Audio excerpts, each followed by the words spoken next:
the engagement story is kind of funny.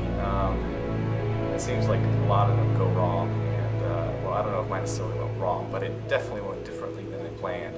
I was going to propose at a waterfall in Franklin, North Carolina. I get a call on Thursday that the ring is ready. I'm going to propose 2 days later on Saturday.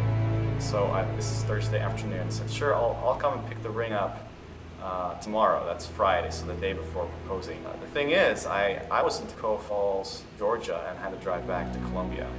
So that's a little over 3.5 hours one direction and 3.5 hours back. The entire day I was thinking to myself, what am I going to tell Arlene if she calls me? And if she asks me what I was doing that day. And I got the ring, and then I'm driving back. And I still didn't know what I was going to tell her if she called and asked what I'd been up to that day. And she sure enough, she called, and I let the phone ring, and what am I going to tell her? And well, she after a couple minutes, I thought, well, better call her back. I know we'll call her back pretty soon. So I called Arlene back, and she asked me, so how was your day? What have you been up to? We'd go, start off at the beginning and go through the entire day. And I thought, well, I can't.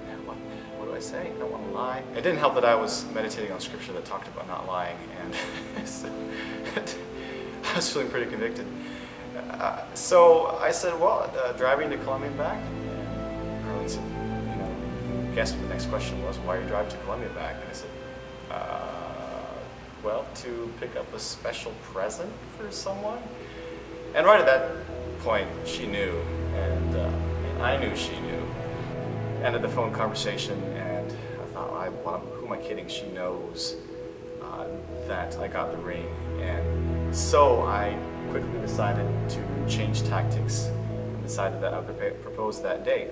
And I totally switched it. I called her and I said, Marlene, I'm coming up, right? And anyway, I basically told her, I'm going to propose, and I'll be there in an hour and a half. You better know what you're going to say. She told me afterwards that was the longest hour and a half that she had to wait. We went down to a park in downtown Greenville, and I proposed there. And we still went to the waterfall the next day and took pictures there, but it was a little bit different. So that's the story.